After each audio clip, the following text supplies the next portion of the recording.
ఇప్పుడు నేను మిమ్మల్ని ఒకటి అడుగుదాం అనుకుంటున్నా.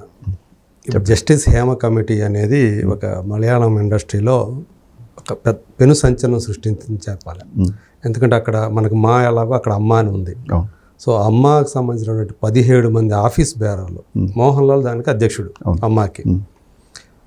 ఆయన సైతం మొత్తం కలిపి మొత్తం దానికి ఏమంటారు టోటల్గా రద్దు చేసేసుకున్నారు మొత్తం కమిటీని.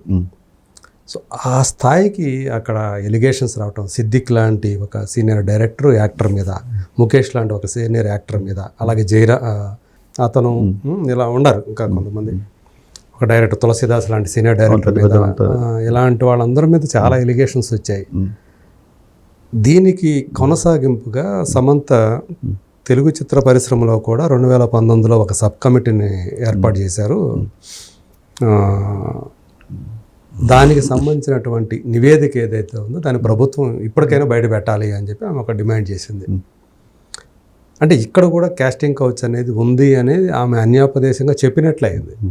సో మీరు బీయింగ్ ఒక సినిమా పర్సనాలిటీ దీన్ని ఎలా చూస్తారు? అంటే ఇది ఒక ప్రకంపనలు సృష్టిస్తూ ఉంది కదా, కాస్టింగ్ కౌచ్ అనేది ఉంటుంది.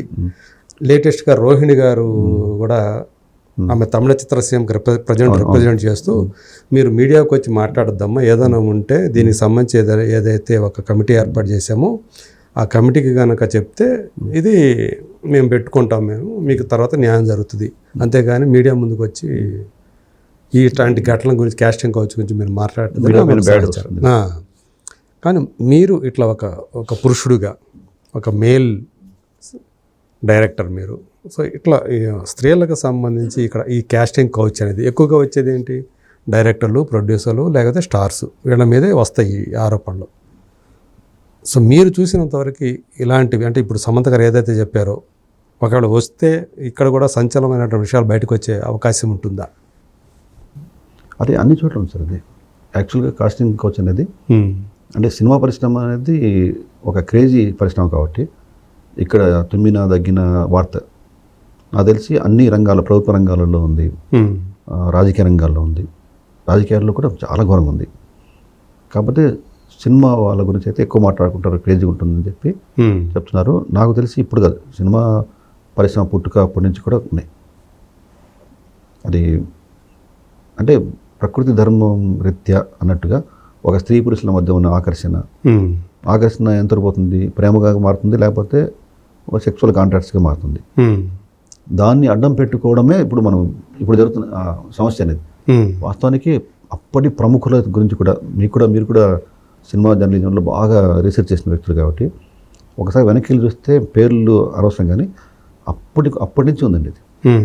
మనం ఎన్టీ రామారావు గారి తరం కంటే ముందు నుంచి కూడా ఇటువంటి జరుగుతున్నాయి. నేను మీకు ఇది చేయాలంటే నువ్వు ఏమిస్తావు, దానికి ఇప్పుడు మన కాస్టింగ్ కౌచ్ అని పేరు పెట్టుకున్నాం. పెద్ద నటీమణులు కూడా కమిట్మెంట్ అనేది ఒక పదం వాడతారు. కమిట్మెంట్ అనేది అందులో 2 రకాలుగా ఉన్నాయి. బోత్ సైడ్ వాళ్ళు అడగడం ఉంది, కొంతమంది వీళ్ళు కూడా అంటే వీళ్ళు అంటే కమిట్మెంట్ లేకపోతే ఒక రెమ్యూనరేషన్, కమిట్మెంట్తో అయితే ఇంకొక రెమ్యూనరేషన్ అనేది కూడా. రెమ్యూనరేషన్ కంటే ముందు అసలు అవకాశం కూడా ఇవ్వట్లేదు. అంటే ఒకటి ఉంది, ఎక్కడ ఉంటుందంటే ఇప్పుడు ఆల్రెడీ మార్కెట్లో ఉండి వాళ్ళు ఉంటేనే మార్కెట్ అవుతుంది అనే రేంజ్కి వెళ్ళిపోయిన వాళ్ళ దగ్గర 90% ఉంటుంది. ఓకే, అది అక్కడ పరస్పర అవగాహనతో ఏమైనా జరిగిపోతుంటాయి. అది మామూలుగా పరస్పర అవగాహన, ఇష్టాలతో సంబంధం లేకుండా దాన్నే అడ్డుపెట్టి అలా అయితేనే అవకాశం ఇస్తాం, అలా అయితేనే నీ రెమ్యునరేషన్ ఎక్కువ ఇస్తాం అని చెప్పడం తప్పు.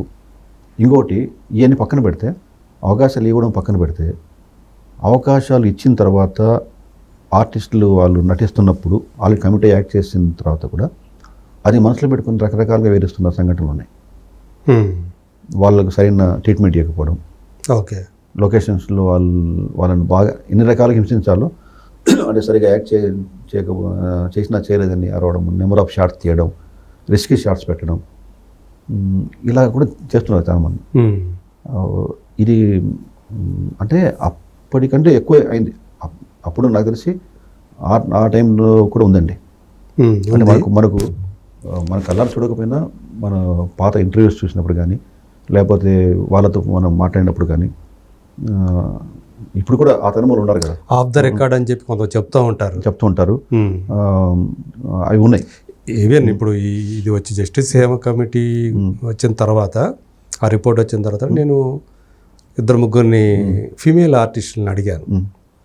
వాళ్ళు చూపించలా, అంటే ఇష్టత చూపించలే మాట్లాడటానికి.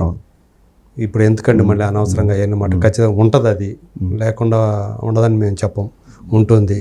ఎందుకు ఇప్పుడు అందరూ సంసారాలు చేసుకొని అంత చేసుకుంటున్నాం, ఎందుకు చెప్పుకొని ఇప్పుడు ఉపయోగం ఏముంది, అనవసరం మనం బయట వేసుకోవడం తప్పితే అని మాట్లాడినారు. జయలలిత గారు మాత్రం చాలా ధైర్యంగా చెప్పారు. తెలుసు కదా, మీరు చూసే ఉంటారు కదా, ఆమె ధైర్యంగా అట్లా బయటకు వచ్చి చెప్పారు, ఇట్లా ఉంటుంది, జరుగుతూ ఉంటుంది అని. ఆమె కొన్ని సంబంధాల గురించి కూడా, తన సంబంధాల గురించి కూడా ఆమె ఓపెన్గా చెప్పుకున్నారు. అది ఉందండి యాక్చువల్గా. అంటే మన తెలుగు కాదు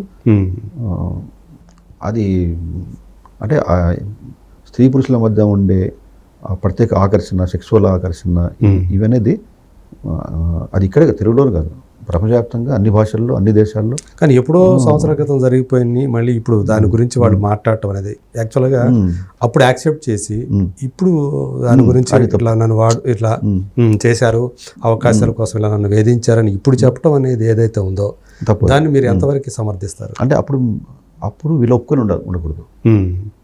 వీళ్ళు ఏంటంటే తప్పదు, అవకాశాల కోసం అనేది ఎవరైతే ఆరోపణలు చేస్తున్నారో వీళ్ళు ఒప్పుకొని వెళ్ళకపోతే వాళ్ళు వచ్చి బలవంతంగా రేప్ చేసి అలా చేయరు కదా, అలా చేయరు. అది ఒక వాదన ఉంది. అంటే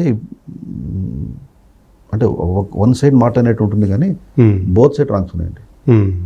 నాకు తెలిసి ఇటువంటి బాగా గొప్ప టాలెంట్ ఉండి, అద్భుతమైన నటనా కౌశల్యం ఉండి, సినిమాలంటే పడి చచ్చి ఇండస్ట్రీకి వచ్చి ఇటువంటి ఆఫర్స్ని ఒప్పుకోకపోవడం వల్ల పాపం ఇంకా ఎదగకుండా అక్కడే ఉండిపోయిన ఆర్టిస్ట్ కూడా నాకు తెలుసు. చాలామంది ఉంటారు, చాలామంది ఉన్నారు. నా సినిమాలో కూడా చాలామంది అటువంటి వాళ్ళను నేను గుర్తించాను, నా సినిమాలో వేషాలు ఇచ్చాను. కాస్టింగ్ కౌచ్కి ఒప్పుకొని వాళ్ళు ఎవరైతే ఒప్పుకోకుండా వాళ్ళ సినిమా మీద పిచ్చితో సినిమాను అమ్మలాగా భావించి ఇండస్ట్రీకి వచ్చి, ఒకవేళ ఎవరైనా చెప్పినా కానీ ఇండస్ట్రీకి వెళ్తే ఇలా ఉంటుందని చెప్పినా కానీ ఎందుకు ఉంటుంది, మనం మంచిగా ఉంటే ఏం కాదు కదా, మన టాలెంట్ ఉంటే ఆటోమేటిక్గా వాళ్ళే వస్తారు, అవకాశాలు ఇస్తారు అనుకుని వచ్చి నమ్ముకొని వచ్చిన వాళ్ళు ఇప్పటికీ అవకాశాలు రాక అరకొర అవకాశాలు వచ్చి ఇండస్ట్రీ వెళ్ళలేక ఇక్కడ ఈ పరిస్థితుల్లోకి ఇమ్మడలేక ఉన్న వాళ్ళు ఉన్నారు. అద్భుతమైన నటి ఆర్టిస్టులు, నటీమణులు అనొచ్చు, లేడీ ఆర్టిస్టులు, చాలా గొప్ప ఆర్టిస్టులు, చాలా సిస్టమేటిక్గా ఉన్న వాళ్ళు కూడా నాకు తెలుసు. అంటే అలానే లేని వాళ్ళని కాదు. ఇప్పుడు వాళ్ళు అడిగారనుకోండి, అడిగినప్పుడు ఒప్పుకోకపోతే వీళ్ళకి ఆఫర్స్ రావు. అదే అట్ ద సేమ్ టైం ఒక ఆల్రెడీ క్లిక్ అయిపోయి పెద్ద స్థాయిలో ఉన్న ఆర్టిస్టుల దగ్గర వీళ్ళు నోరు మూసుకొని ఉంటారు. ఈ కాస్టింగ్ కోచ్లు ఏమో అడగరు, వాళ్ళు డేట్ ఇస్తే చాలు, అదరికి మా అమ్మ మేడం అంటూ చేతులు కట్టుకొని వాళ్ళ అవకాశాలకు, వాళ్ళ డేట్స్ వాళ్ళు కథ చెప్పి వాళ్ళు కథ ఒప్పించుకోవడం, వాళ్ళ డేట్ తీసుకోవడం, ఇక్కడే వీళ్ళకు అంటే ఆ స్థాయికి వచ్చిన తర్వాత అది ఈ లోపల ఇనిషియల్ స్టేజ్ కూడా వాళ్ళు కొంతమంది ఇలాంటి పడే ఉంటారు కదా, అనుభవించినట్టుగా. ప్రొడ్యూసర్లు, డైరెక్టర్లు అనే కాదు, ఎవడి పెత్తనం ఉంటుందో అన్ని 24 క్రాఫ్ట్లలో ఎవడి వాడి పెత్తనం ఉంటుందో, సినిమాటోగ్రాఫర్ల మీద కూడా ఉంటాయి విమర్శలు, ఉంటాయి నాకు తెలిసి అన్ని డిఓపీలు రకరకాలు ఉన్నాయి. అది పొట్ట విప్పి చూస్తే పురుగులు అని చెప్పి వాళ్ళు ఒప్పుకోకపోతే సరిగా చూపించని, సరిగా తీయని శాఖలు ఉంటారా, ఇట్లా అది కూడా ఉందండి. అంటే వాళ్ళను సరిగా చూపించకపోవడాలు అలాంటివి కూడా జరుగుతుంటాయి. అలాగే వాళ్ళని తీసుకొచ్చేటప్పుడు వాళ్ళకి సరైన వెహికల్స్ చేయకపోవడము, సరైన ట్రీట్మెంట్ చేయకపోవడము, అంటే అందరినీ కాదు, అది ఎవరైతే సర్వంతరమే వాళ్ళ అన్నదానికి సహకరించారో వాళ్ళని అందరూ కూడా ఏదో వరకు వేధిస్తారు, జరుగుతుంది. అదైతే జరుగుతూ ఉంటుంది. దానికి యాక్చువల్గా ఏంటంటే మీరు అన్నట్టుగా చట్టం చాలా కఠినంగా ఉండాలి, తప్పదు ఉండాలి. అయితే ఇక్కడ ఏమవుతుందంటే చాలామంది వీళ్ళు ఓపెన్గా చెప్పుకుంటే ఆఫర్స్ రావాలి, ఆల్రెడీ ఎక్కడో పుట్టి ఏదో ఊరి నుంచి ఇక్కడికి వచ్చి సినిమా తల్లిని నమ్ముకొని ఇక్కడే ఉంటున్నారు. ఇక్కడ ఉన్నది అంటే ఇంత పెద్ద ప్రపంచంలో సినిమా అనేది ఒక చిన్న ప్రపంచం. ఇక్కడ ఇలా అడిగిన వాళ్ళతో గొడవ పెట్టుకొని కేసులు పెడితే మళ్ళీ నెక్స్ట్ ఆఫర్స్ రావు. కాబట్టి కొంతమంది సారీ నిన్న ఎలాంటి దాన్ని కాదు అని నచ్చ చెప్తూ ఇలా అడ్జస్ట్ అయిపోయి ఉంటున్న వాళ్ళు ఉంటున్నారు. అడ్జస్ట్ అంటే వస్తే వచ్చినాయి లేదు, నాకు అటువంటి బ్యాడ్ రొంపిలోకి వెళ్ళకుండా నేను నిబద్ధతగా ఉండి నేను ఉంటాను. నా టాలెంట్ను నచ్చి మెచ్చి నేను ఈ క్యారెక్టర్ సరిపోతాను అనుకుని ఆఫర్ ఇస్తే చేద్దాం అనుకుని ఉన్నోళ్ళు చాలామంది ఉన్నారు. అదే కొంతమంది ఇక అంటే ఇట్స్ ఇది అంటారు 2 చేతులు కలిస్తేనే